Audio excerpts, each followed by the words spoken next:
Hey, so let's look into our reality. So from here, you can see the lead contacted is consistent, but actually this amount is considered low lah, if you compare to last month like that. And if you compare to last year, then it's really low. Yeah, last year we got around 100 a week. And then at the same time, from here, can also see for first meeting, first 2 weeks, we got quite a lot, but then now it's slowing down already. Yeah, so this is more on a reminder for everyone that our momentum have slowed down now. I know still got 1/3 of you guys are moving up, so later we'll recognize you guys also. Yeah, but I think here I want to remind on a few things. Not only remind, actually map out the timeline for everyone to look into is for those that you haven't closed sales, right, it's still advised that you continue to run sales because mainly two things. First thing is your winter timeline will be very, very short like that. And second thing is also for the sales right now, right? So don't wait until summer, then you start your sales. But right now, you continue to find companies. And then once you have any potential ones, you can actually synergy with your IGV and EWA, especially for EWA, to actually plug in the partners you have. So it doesn't mean that now your EWA event passed already, then you just completely stop on EWA sales. I mean, if you completely stop, then your member also won't have anything to learn. But I think besides the learning part, it's also important, the learning part. It's also another part you need to keep in mind on the timeline, because by the time you wait until winter, then you start to find EWA partners, then it's too late already. Yeah, and for those that have closed sales already, also map out your winter HR management. Yeah, so what I mean by all these things, right? So let's look into the whole timeline overview. So now we are at June, and then we have passed 3 weeks, almost passing 4 weeks already. So here's how it looks like. So to let you guys know, right, what actually happened for past term blind spots, which is actually Natalie's term, and also other LCVPs. So that time when I took over as MC, then had this issue where around August and September, those that closed sales already is too focused on realization and partner management, but completely didn't allocate people to do pre-attraction or any industry analysis. And in fact, actually this time, not only you need to do pre-attraction, actually attraction lead contacting should start around this time already, because again, your winter timeline is very short. Now I'll let you know further. And at the same time, another blind spot, right, is okay, August, September, too focused on partner management for realization, and then only wait until October, then start to do sales. But if you see here, October is sales peak, but at the same time, it's also assignment peak, and it's also election season. So now only start in October, but then it's also very packed for you. So that's why, right, actually right now, you already need to map out your HR. Like here I put July, but you can map out now already to ensure winter you wouldn't miss the peak for your market research and lead contacting. And at the same time, also discuss with your PM to bring a senior product member, advised to be IGV or EWA, because they experience the product itself, so they can sell better. Yeah, but even if you bring in other functions, it's fine, but better to bring in old member, senior member to the sales team, reallocation to sales team. Because if you wait until MRD, new member to come in, by that time they come in, right, it's already end of September and you still need to onboard them. So it will be too late for you to run any sales already. So really synergy with your PM to actually look into how you can bring in old members towards sales team already. Yeah.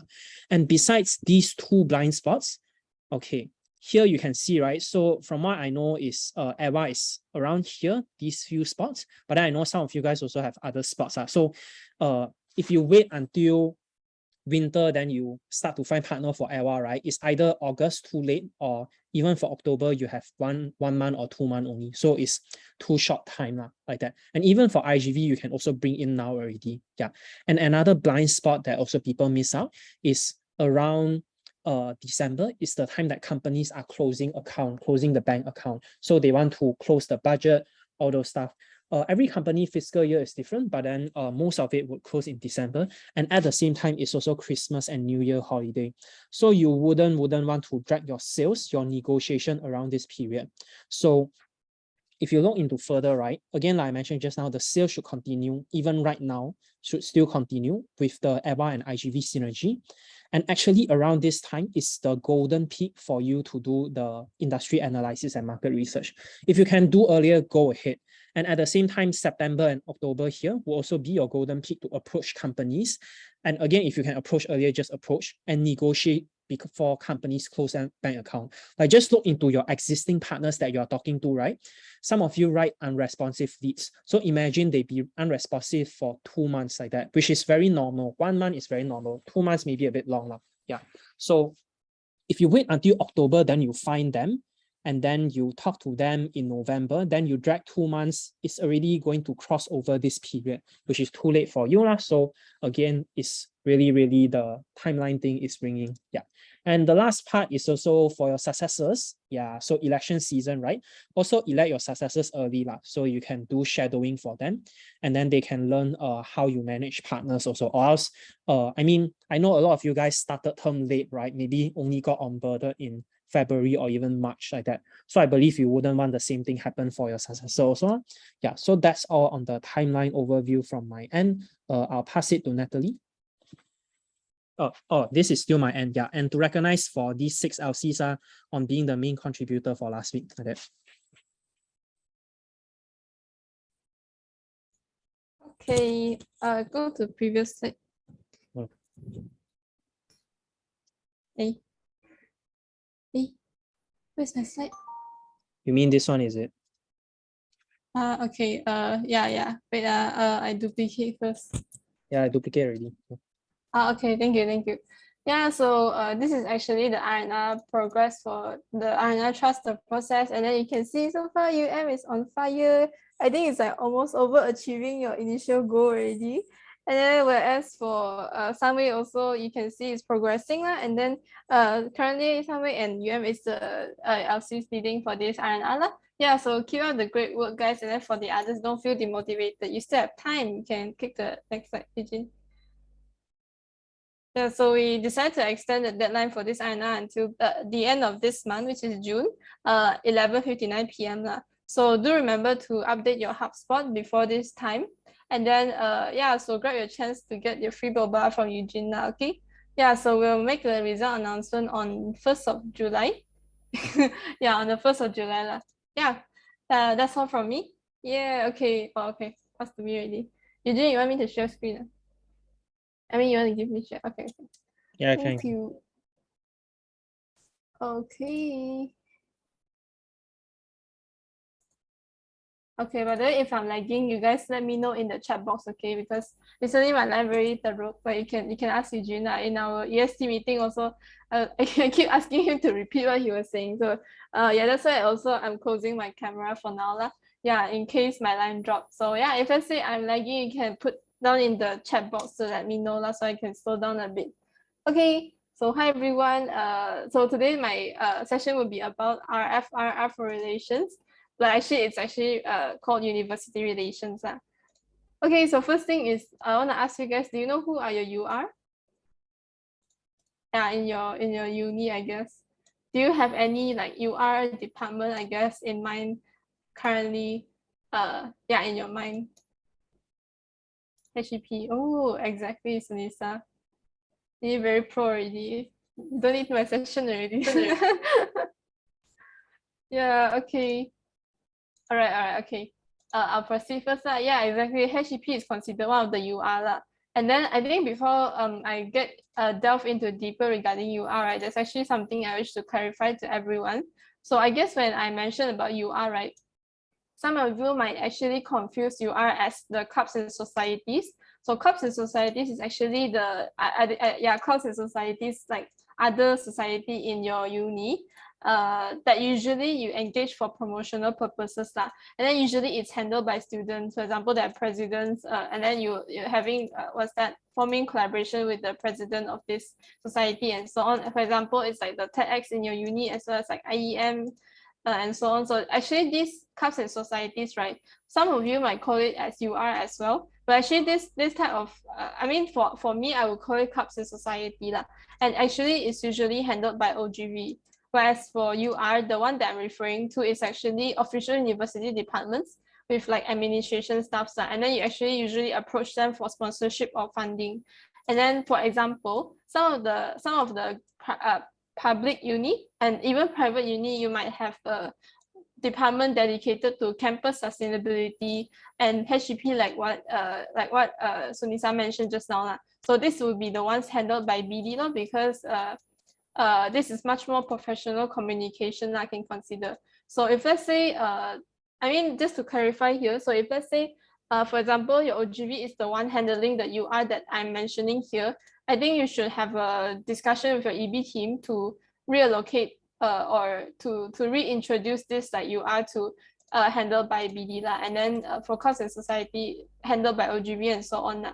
Okay, so doctors from faculties. I think it depends on the purpose of you approaching this doctor. For example, if let's say you are approaching them for LP, then it would be IGV or up to you. If let's say BD is handling LP, then BD lah.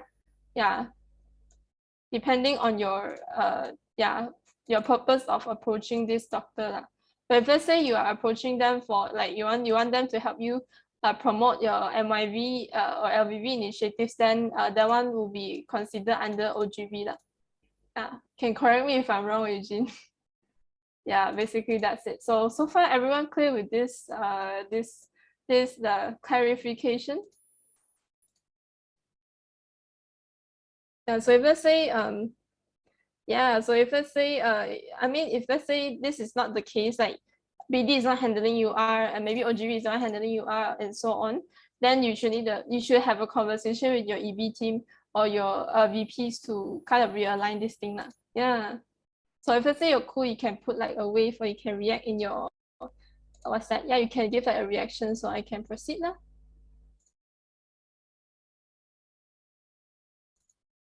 Thank you, Vinci. Thanks for the wave. Thank you, Sophie. Wave. Okay, thank you guys. All right. Okay, so I'll move on. Okay, talking about UR, right? Actually, I've separated it into like 3 parts. So first is get process. It's kind of like the PM process that you usually hear from your PM. So get process is how do you usually form your UR relationship. It's more of an experience sharing from me.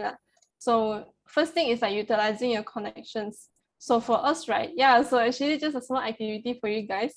You guys can annotate on the screen also lah. So I want to ask you guys, how well do you know like your club advisors? Yeah, so let's say it's like you're like, oh, I'm not sure who was my club advisor, then you can just like annotate here. And this one is like we have a club advisor, but you never talk to them or rarely talk to them. And then this one is like you having your club advisor to be to play an active role in your LC or even involved in project and so on. And then lastly, this one is big brain, mega brain. It's like you're able to form your UR partnership due to like your referral from club advisor or even get sponsorship. Yeah. Ooh, okay, so most of you never talk to your club advisor. Okay, I mean at least you know lah. Okay, that's a first step. Oh no, Sophie. It's okay. At least you acknowledge you don't know. Or you guys don't even have a club advisor. Is that the case? Hopefully, I hope it's not. I don't think so. We have, oh no. Okay. Actually, even if let's say you don't have a club advisor, right, you can just adopt that doctor to be like, no, okay, you can let one of the doctor to adopt your project, not adopt like maybe involved in the project or something. So at least they have involvement and then you can utilize their connections into the university lah. Yeah, actually got taught a lot once in a blue moon. Yeah, okay. So it's great lah. I mean, at least you guys acknowledge that you have a club advisor. But I think for me, the reason I asked you guys this question, right? Okay, let me clear first. Good job. Let me clear. Okay, so the reason I asked you guys this question, right, is because from my experience as VP, I actually was able to form UR partnerships from the connection that I gained from the UR. Okay, let me share my screen. And not the UR, sorry, from my club advisor. So just to share to you guys, this is actually our club advisor. He's a very powerful person, I would say. Previously, he was a director of one of the UR departments that's quite big in UTM. And then you can see previously in my term, when it was virtual, we had meetings, not consistent because this doctor is also very busy, but when he has time, we will actually have meeting with him to kind of update him on the things that's going on. And then like basically letting him know what's going on in our LC and any initiatives that we are gonna be having and so on. And then you can see the relationship is quite great because our advisor actually sometimes will send us like random picture like of him making pizza with his wife and so on. So with this, right, we're actually able to get a lot of universities internal like information from our club advisor, because this club advisor, he actually is a staff working in the uni, right? And then he also has experience working in the uni, so he knows how the like internally how the uni works. So actually for him, he recommended and provided us guidance on which department that we should approach. For example, if let's say for environmental initiatives, we should approach like the campus sustainability and so on. He gave us a lot of insights and a lot of I would say a lot of guidance. And then yeah, so he became the bridge to the UR department, like the director of the UR departments to Isaac. And then yeah, basically that's the whole process of how we actually managed to gain like form the relationship with the UR. So second thing is, do you understand well about your university? So do you know about like your university's goals and KPIs? Like usually they will have a hidden goal. And does your university have any sustainability initiatives in your campus? For example, like no plastic straw usage and so on. So if let's say you have this kind of sustainability initiatives, right? Usually it means that your uni has a department that is handling this kind of initiatives. And then yeah, so do you know the university, if your university actually allocates funds for student development? Yeah, this is also something that you can consider and validate further in your own uni lah. Because usually how I mean, from my experience, how it works is that uni will have they have funds, right? But then they don't have people to maybe run initiative or run events. That's why they sponsor like clubs and societies to organize events, so that they can use that the event, like the output of the event, the KPI, I mean the impact of the event, yeah, to be written as the report for like the KPI lah. Okay, right, yeah, can see me, I'm like already. Okay, so next thing is, yeah, for my experience, right, actually I found out about like our UTM is having like sustainable initiatives, and this UR department is called campus sustainability lah. And if I'm not mistaken, for public unis, UKM, I know for a fact UKM and UPM might have this campus sustainability also, because this campus sustainability is not just something that's like, it's actually a community within the whole public uni of Malaysia lah. So I think for all these LCs, you can look into it, especially for public uni lah. For private uni, you can also look into it lah. Then other than that, we also found another like UR which is like focusing on the graduates prospect, the graduates employability. So yeah, we found out that our project and their goal is actually aligned, like especially the SDG is aligned. And then yeah lor. Okay, that's how, yeah, actually basically we formed like collaboration with them lah. And then yeah, so back to the internal information that we got from our club advisor, right? The few things that we found out is actually we found out about our university's like goals and KPI for each SDG. Like they have each SDG that they want to target, and then they also have like goals allocated for these SDGs. And then funds are also allocated for this university department. We found out about that, and then we actually approached, I mean, with this information, right, we found out about like the pain and the gain of this UR. So that's why the engagement was much more effective, because we already know what they need from us. So we directly just propose them what we think that is suitable for them. Yeah, so another thing is like from the UR that we gain, right, we actually able to what's that? Because we were in a group, and then the UR departments, they were blasting like all the grant opportunities that we could get. And then in the end, we also applied for it, as well as you see, like UR, they're also having like incentive stuff like that that you can apply for. And then yeah, basically like these are the like things that you can, I guess the things that you can utilize, the resources that you can utilize from UR. And then for the keep process, right, actually there's a few things that we can do to kind of engage, to keep the UR engaged. For example, we have like a monthly newsletter. And then another thing, like the one that I mentioned just now, is we adopt the UR representative, or maybe the doctors, or any powerful people, I would say, in the uni to be like your project advisors. If let's say they want to, and then yeah, if let's say they want to.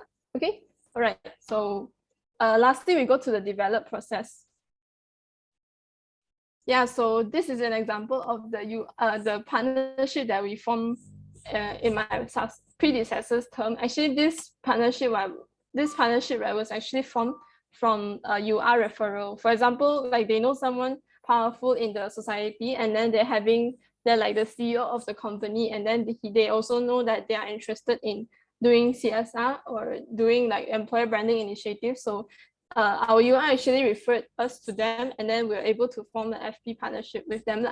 Yeah, so this is just an example of how you can utilize the resources from UR. And then other than that, we also, from through UR, they're able to connect us to different university clubs and student council. Because like referral from UR will actually give us a lot more credibility when it comes to forming like partnership with other clubs and societies and even a student council. And then other than that, we're also able to get support in the form of free transportation from our UR last time when we were trying to handle some banking and our grant issues with the bank. So we had to, we asked for free transportation and they gave us, like, if this is one of the example of, you know, what a good UR relationship, like what you can gain from a good UR relationship. Then yeah, so other than what I mentioned just now, there's actually still a lot more possibilities. For example, you can still tap into the university's alumni network or the state government network. So yeah, and then also bringing in resources from the government and so on. So I think before I proceed, is everyone okay so far? Do you have any questions or any anything you guys want to voice out? If not, you can put a wave. Before I proceed to some of the tips and tricks I learned handling UR. Yeah, if you're cool, you can put a wave.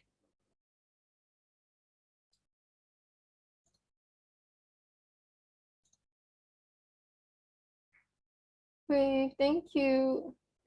Okay, thanks guys. Actually, I have a question, Nat. In terms of like forming UART, right? May I know that since when that AJB started this like UART like engaging? Yeah, is it since when? I think it's I mean all this UR right, actually it wasn't formed in my term, it was formed in the previous terms and then we just continue to erase them. But if I'm not mistaken, previously we were able to form a few during the physical times, but later when it comes to virtual, it's harder to kind of engage with them because we're not physically there in campus, right? So that's why we will actually need to utilize connections, and that's where we were able to reach out to more UR through the help of with our from our club advisors. I would say. Okay, thank you. All right. Okay, thanks for the question. I think I'll proceed first. So some tips and tricks, right? Okay, I think to clarify or to expectation setting first, all these things, these tips and tricks might not be applicable for every LCs, but you can still, it doesn't hurt to validate whether or not this is true, okay? So first thing is, what I learned from engaging UR is usually we don't propose FP sales packages to UR because most of the UR sponsorship is like reimbursement basis or they provide in-kind sponsorship. So they are more likely to provide you sponsorship to reduce or to cover for your project fees. But however, this is just for UTM. It might be a different context for different unis. So you can validate this further. Okay, then the second thing is regarding the UR bureaucracy. So if let's say you plan to engage UR, right? If let's say you plan to engage UR, right, it's better if you plan out the timeline properly or you engage earlier, because from our experience is that usually when you engage UR, it takes a really, really long time for them to process like the documents or to make a decision because they have like what they call their boss or the head of department, and head of department also have the head and so on. So there's a lot of like communication layers, and also there's you need some time to process like the documents or the approval letter and so on. So from our experience, it took us minimum of 2 months to get the approval letter, or we consider that as the MOA to get the approval letter from the university after they agree to sponsor us. So that's the thing. If you, let's say you plan to approach UI, it's better you do it earlier, and then you plan out the timeline better. Yeah. Then third thing is you need to understand your university gains. So for example, for UTM, they really like it when we bring the UTM name in the things that we do. For example, in our partner meeting, national conference or national events and so on. So there's a lot of like, communication layers, and also there's but okay, it's like a bit of conflicting of the branding because we cannot really what's that in terms to the external, right? We cannot really brand ourselves as Isaac in UTM because our name is like Isaac in JB, right? So this thing is like whenever we meet with UR, usually we'll change our name to like student chapter Isaac UTM like that because they will prefer this term and they like it when we make it sound like UTM is the one that is behind our like Isaac organization like that okay. So that's the thing, but then again might not be applicable for LC, so it's different for different LCs and different university, so you can validate further or find out what is the university gains further. Okay, so basically it's very short experience sharing session, but the key takeaway here is if possible you can get a good club advisor lah. And then next thing is understand your university student development goals and KPI. So definitely for UTM, especially not UTM, sorry, definitely for universities, especially the HEP, which is the Students Affairs Department, they have certain like student development goals that needs to be achieved lah. And then yeah, the UR is one of your biggest support, not only in terms of monetary, like what I mentioned just now, there's a lot of things that a lot of resources that you can utilize from UR, not only just in terms of monetary. And yeah, your university might be a gold mine, and then learn to plug and play with your resources. So to end, right, here's a short like consolidation space that you can kind of do some reflection, right? Okay, I think I still have some time. Maybe I can give you guys around 3 minutes, 2 minutes, 2 minutes or 3 minutes now. Okay, 3 minutes is fine. I'll give you guys 3 minutes to kind of take your pen and paper and also write down your reflection. So first thing is, do you have any UR that pop into your mind throughout this session? And then what would be your value proposition to them? Why GG? What's that? What is the GG? Is my line GG? What's wrong? Good game?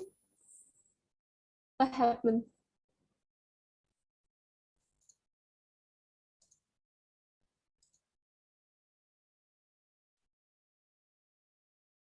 Huh? Okay, I'm not really sure what happened, but basically now, oh, okay, understand. Okay, I thought my line problem. Okay, I'll give you guys 3 minutes, right, to kind of have a consolidation space, reflect on the questions. Yeah, and then so yeah, first question is basically any UR pop into your mind throughout this session.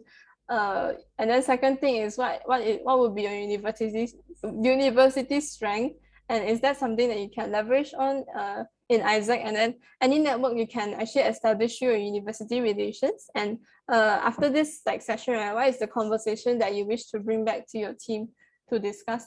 So I'll give you guys 3 minutes.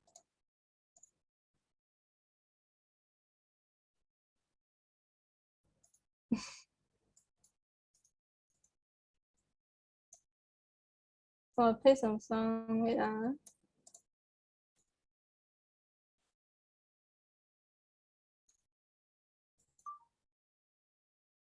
Any song you guys want? Let me see. This one? This one.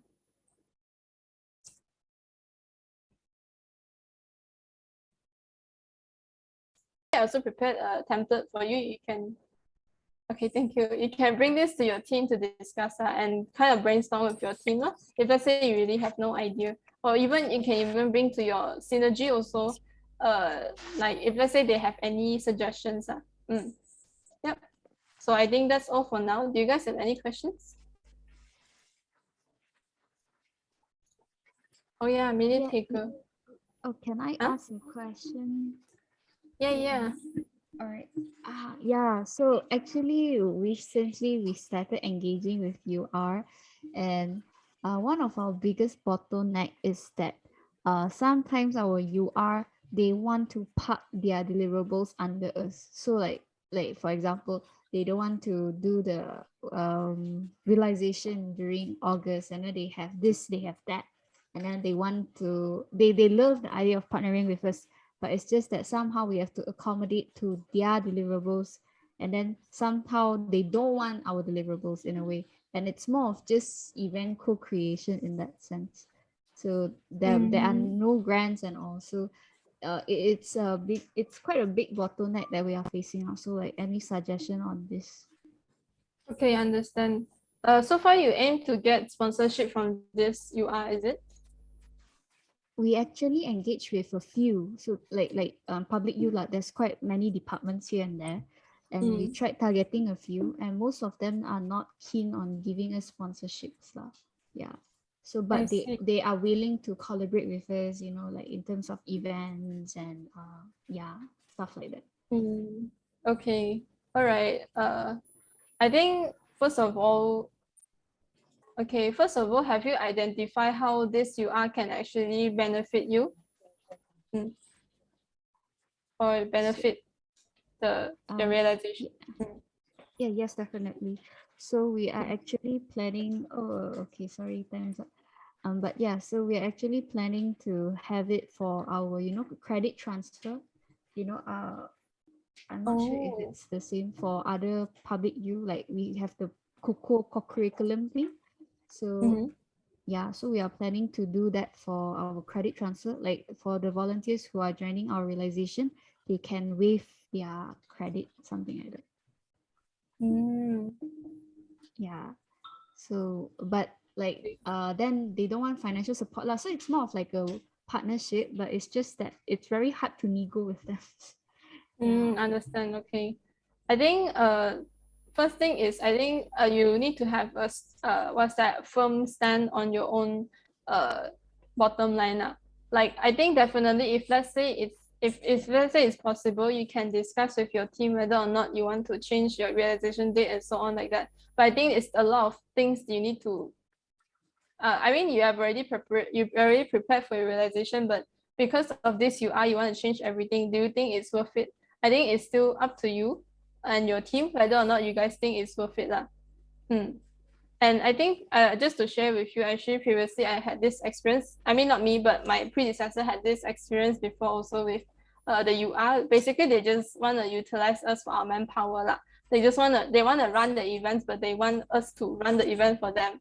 So to be honest, it's a bit how to say not really aligned. Not really aligned with what we are doing. So in the end, we decided not to continue with the collaboration because the value is not aligned. Like, even though a lot of things that you can benefit from UR, but in the end, if let's say the value is not really aligned and there's nothing you can really change about it, then I think it's still up to you whether you think it's worth it. Yeah. I think Eugene, you want to add on anything? No, I think this is yeah, the same thing. Okay. All right. So I'm not sure if this answers your question, Z. Yes. Actually, I have another follow-up question, but let us answer Sophie's one first. Okay. So what if your UR with our university is not on good terms? What do you mean? Oh, okay. Wait, what? Sophie, can you explain your question?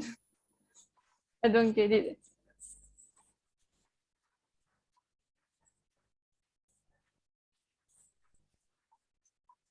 Meaning your UR is not good terms with your university? Oh, you want to explain your question? I don't get the first part.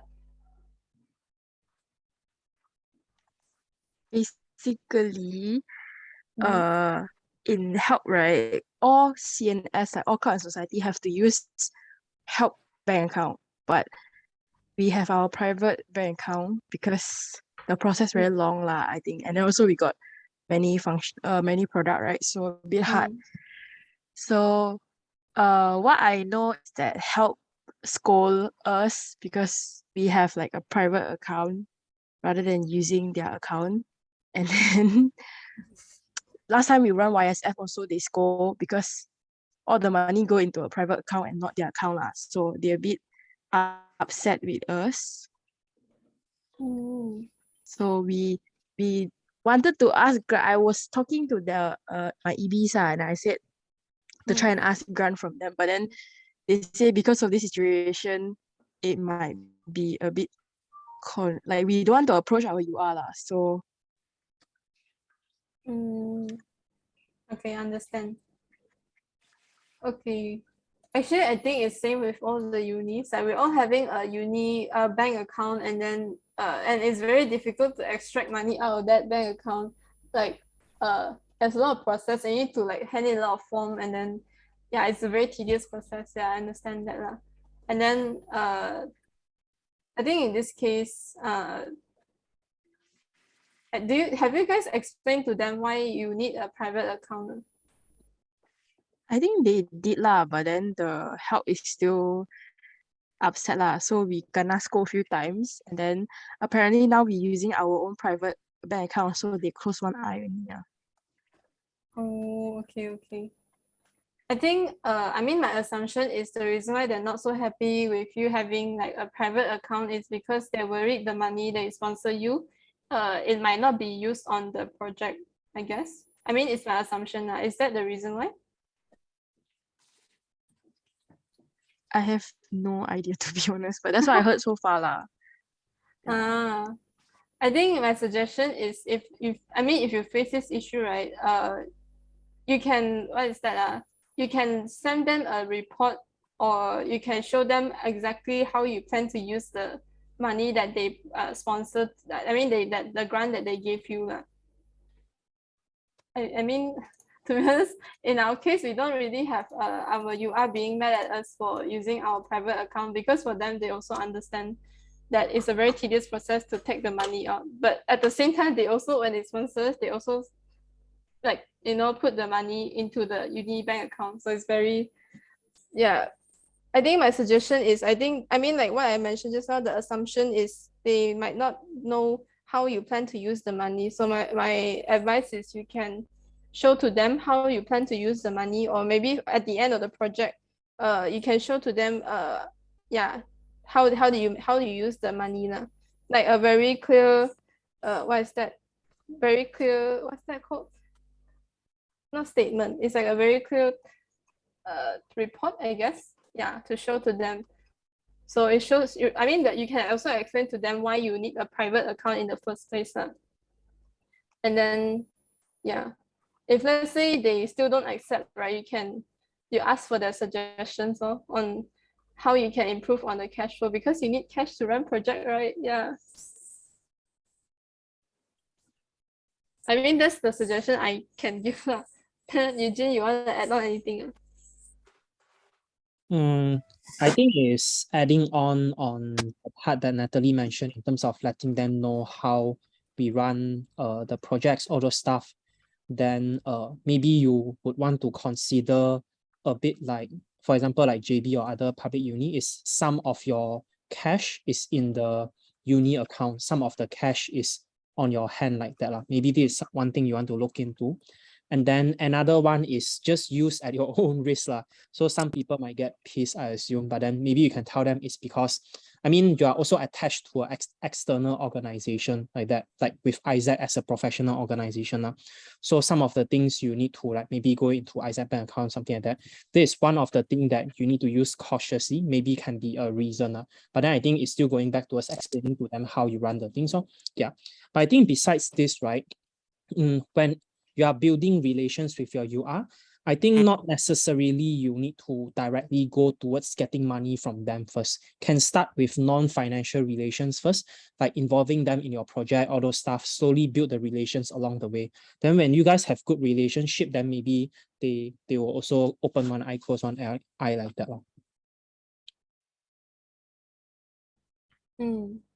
I think Eugene mentioned a good point regarding building the relationship with the UR first. And what I mentioned is UR not only just can get monetary sponsorship, like you build the trust with them, then they know that you don't simply use the money for your own like personal purposes, then maybe then they are okay and open to, sponsoring you and directly like transferring the money to your private account, like the LC account.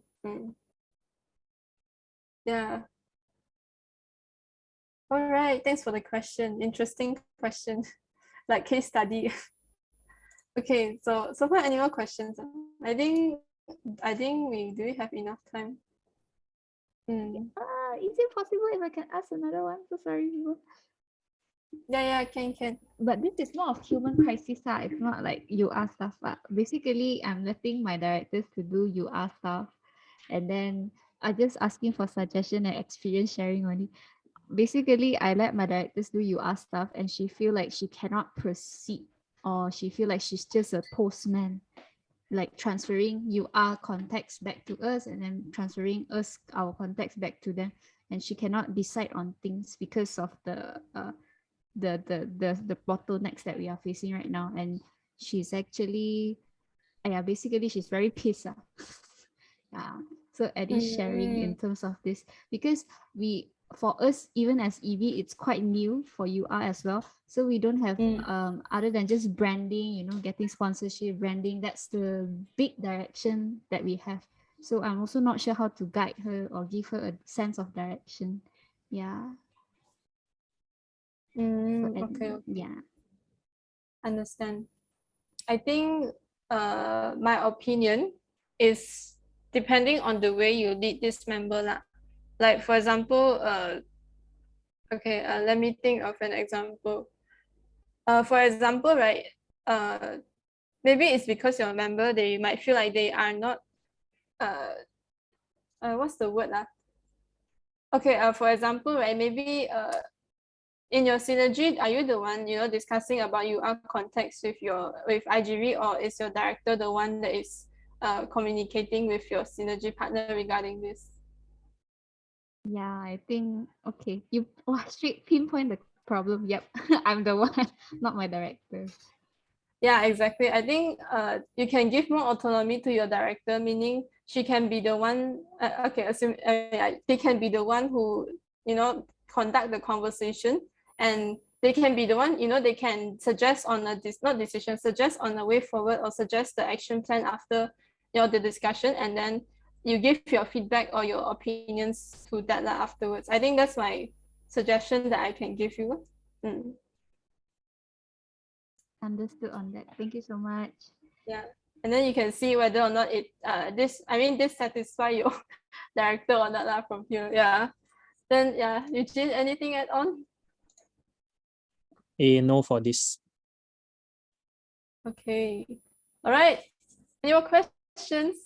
So if you have any questions, you can feel free to PM me or put down here. I'll refer later. I think I have 15 minutes left. Okay, let me move on to the next part. So next part is actually regarding how to pitch like a pro. So basically, this session will be. Oh, by the way, don't forget to record, Eugene.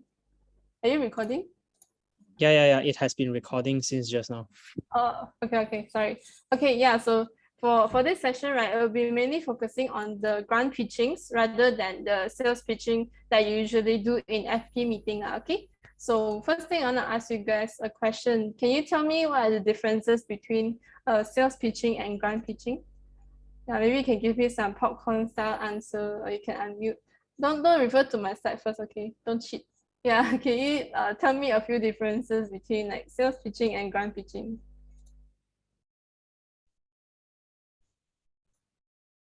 Ready to give money to, yeah, I mean both. Okay, what do you mean ready to give money?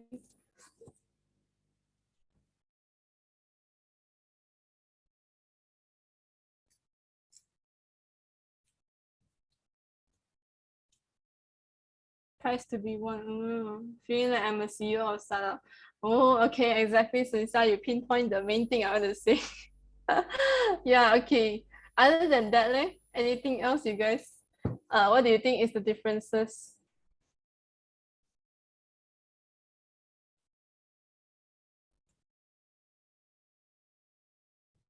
Yeah, okay. If you don't know, okay, never mind. I think I'll proceed first.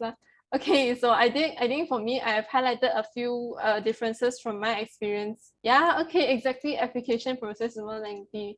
So yeah, I've had a few like differences between like sales pitching and grant pitching. And then I think, okay, I forgot to add on what Kai-Ming mentioned just now. Another thing is for grant pitching, usually the application process is very long and you need more documentations and all. And then yeah, so basically the main thing is like for grant pitching, right, it's more of a business proposal because you have time constraint. You're limited by time constraint. Usually in grant pitching, usually you'll be given like around 10 minutes of pitching and then maybe another 5 minutes of Q&A like that according to the format lah. But however, for sales pitching, usually it's like you pitch to your partner and then discussion space and then anything you bring to the next meeting and so on. But for grant, usually it's only one time touch point and the only time you can impress the judges. And then next thing is, yeah, sales pitch is usually not really constrained by time limitation. However, for grant pitching, yeah, you have time limitation. No? And then I would say for sales pitching, it should be more conversational basis. So if let's say your sales pitching to partner is just you presenting, right, not pitching, right, then you need to look into how you pitch to your partners.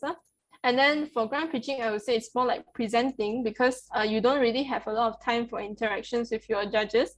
But however, I put star here because it still also depends on how you pitch to partners. You can still incorporate like interactions with the judges during your pitching. Yeah, and then in sales pitching, you usually propose sales packages, but then for grant, you propose certain sponsorship amount that you need from them. And then lastly, like for sales pitch, you need to pitch your product to customers to form collaborations usually. But for grant pitching, it's more like a business proposal, like what Sunisa mentioned just now. You're like a CEO pitching a startup for investors to pitch to your investors to invest in your like project or your company like that. And you can refer here more. I have like attach a link, a difference between sales pitch and business proposal like you can have a further look on it. So next thing I want to ask you guys, what do you think is the similarities between sales pitching and grant pitching? Yeah, some popcorn. Okay, never mind. I think you can see the slide already. Okay, I'll just proceed. Okay, so I think from my point of view, I believe that one of the similarities is actually the flow of your pitch. I would say the content, the way that you pitch may be different, but I would say the flow is still similar. So I'll introduce to you guys a format. It's actually called a ISUA formula or ISWA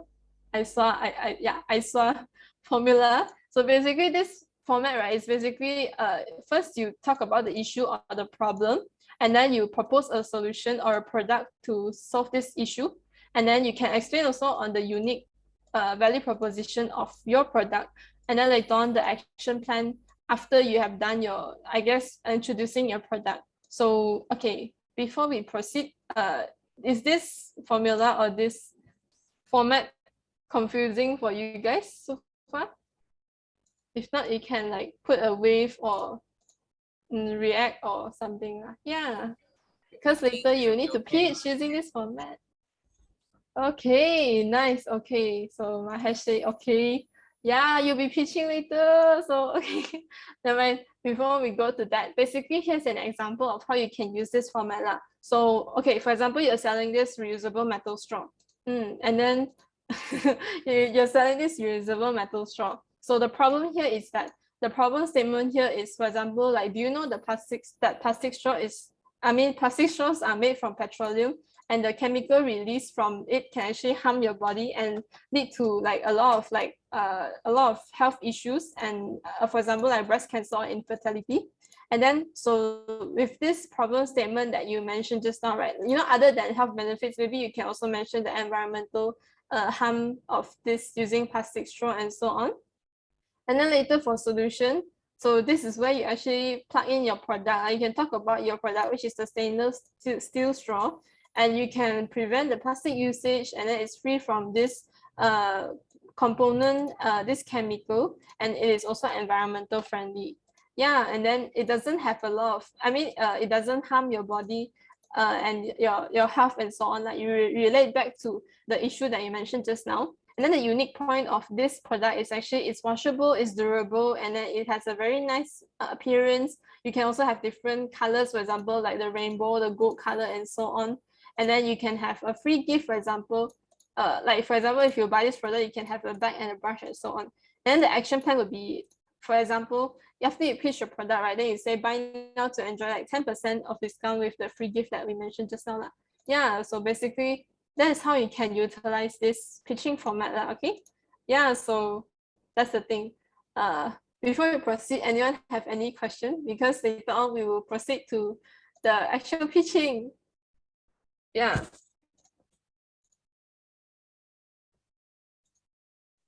Yeah, so if you have no question, you can give me the wave in the chat box. All right. Thanks, Vinci. And thanks, Lisa. All right, guys. Yeah, because you guys keep requesting in the coaching and also in the group coaching and also one-to-one that you guys want to have more practical experience, right? So yeah, let's try to pitch. Okay, so I think I'll give you guys 3 minutes to think of your pitch for this product. Then yeah, 3 minutes. Then later I think either I'll ask for volunteer to pitch. If no one to volunteer, then I'll ask someone to pitch. Okay. Yeah, so we'll start. Let me play a song. Faster. Let me know if you want to start. Yeah, can start lah. Okay, 3, 2, 1. Hello, ladies and gentlemen. How are you? Okay, so what we have now, you can see there's a water bottle, right? So ignore that. Now look at the present. Think about what's happening now. So as you can see, there's many landfills. There are a lot of bottles in the sea. There are a lot of jellyfish being imitated by the bottles and being eaten by the sea sharks, like turtles, and then they are dying, right? So what's the solution here? Presenting aqua bottle. I don't know the name, I just winged, okay? Aqua bottle. So as you can see, it's a reusable bottle, so no one's going to throw it anymore, okay? Reuse, reuse, reuse until we recycle it again, because it can't be used forever, right? So we recycle it and it won't go to the sea, okay? And we meet again. So what's the point of having a reusable bottle? So that no more landfills, no animals dying, the world will be safe and everyone lives happily ever after. So what's so unique about this bottle? As you can see, there's 2 sizes, right? But then they are the same bottle. So when there's no liquid or you want to use a small amount of water for a short trip, you know, maybe just walking to the park, so you can squeeze the bottle to its smaller size, and then you can put in your water or sports drink or anything, you know, try it around. You have more storage component in your backpack and it's lighter for you. So, and if you're going for a long distance, extend the bottle, fill up the water, and you have more water to drink or any other liquids, okay? So if you're interested, buy now at 89 ringgit. There's a 10% off if you buy more than one, 20% off if you buy more than 5. And yeah, thank you. Wow, you did that in 2 minutes, eh? Let me stop that. Okay. I think in terms of feedback, I think you did really well. Like with 3 minutes preparation and 3 minutes of pitching, you did everything and you mentioned like all the main points within 2 minutes. Yay, congrats, Mahesh. Everyone give him a clap, the reaction for clapping. I think you did really well. But I think the only comment that I have is if let's say if you going to pitch, right, definitely you need more time to prepare. I mean, this 3 minutes is just for you to like critical thinking and then come with the pitch. But I think you did really great already for a 3-minute pitch. And then when it comes to the real pitching to like grant pitching, right, you need more time to prepare, and then your flow will need to be more what's that called? More like smoother. Yeah, and then it's you can practice more like if let's say you're preparing for the real like ground pitching. Yeah, and then I think so far I don't have anything to add on. Eugene, you want to add on for comments? Good job, Mahesh. I think on my end is I'm not sure this product solution, does it fit the problem proposed or not lah? Like the initial problem mentioned was more on environment, and then got what turtles plastic related ma. But then if this bottle is also made from plastic, then it doesn't matter whether it can compress or not, it's still plastic like that. So But I'm still thinking on this whether it fits the problem or not. But I think maybe the problem proposed can be something like, let's say, instead of environmental issue, maybe it can be problems of what a person face daily. So maybe it's you go to school and then the bottle is too big, or very inconvenient. Maybe you cannot keep in your bag like that. Then you propose this collapsible solution. Then maybe the unique point would be, besides it can be collapse, like keep to smaller size, it is also made up of something like maybe BPA free, so it's not toxic. Or maybe the unique point is something like it's made from recycled plastic. So besides saving yourself some space, you can also save the turtle like that. I would position it in that way. Wow, the master has spoken.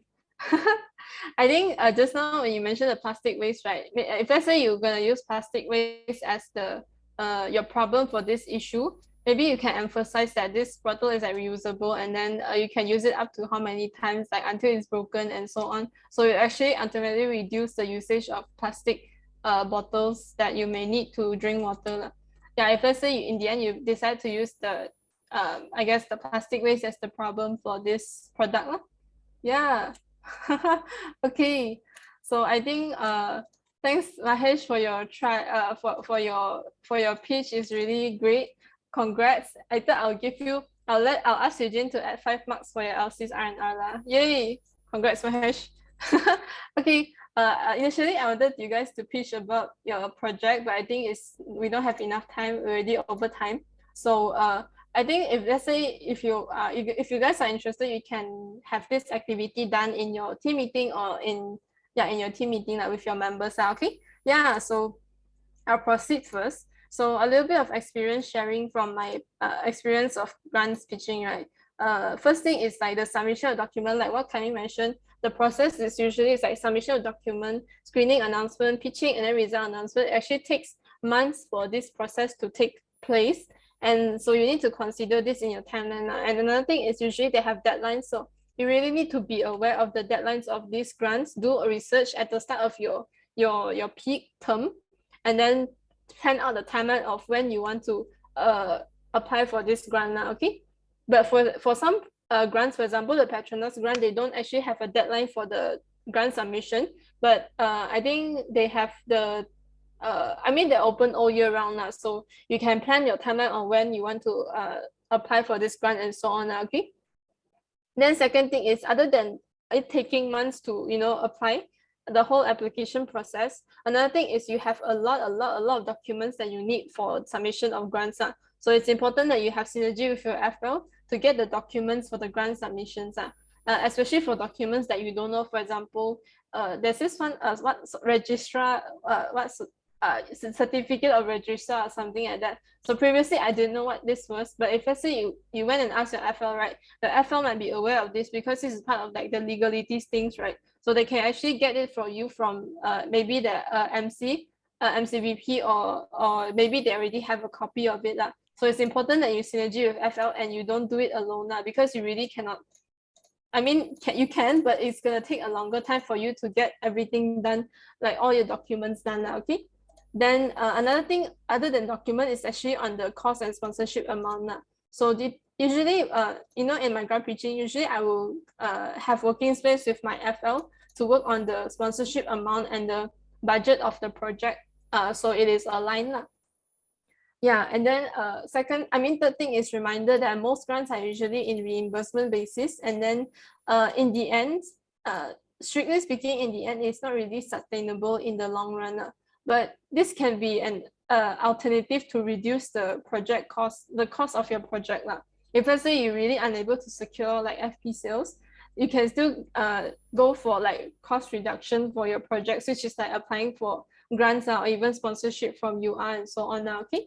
And then lastly, is like some grants, actually, they prefer that your project is not 100% relying on them for the funding of the project. This is what I mean, we already applied for a few grants and previously we got rejected last time because in our course there, we mentioned 100% of the cost is actually from this grant. Actually, it's not really good. They give us the feedback that they don't really prefer if, let's say, your project is 100% relying on them because it means that your project might not be sustainable without them. So what they look into is like sustainability of your project. And even without that grant, maybe you are still able to run this project, but with other like revenue or other methods of getting sponsorship. And for them, they see this as a they see this as your project being sustainable and it's credible, I would say. So that's the thing. And then maybe in your pitching, you can show your other revenue stream to cover for the cost of the project.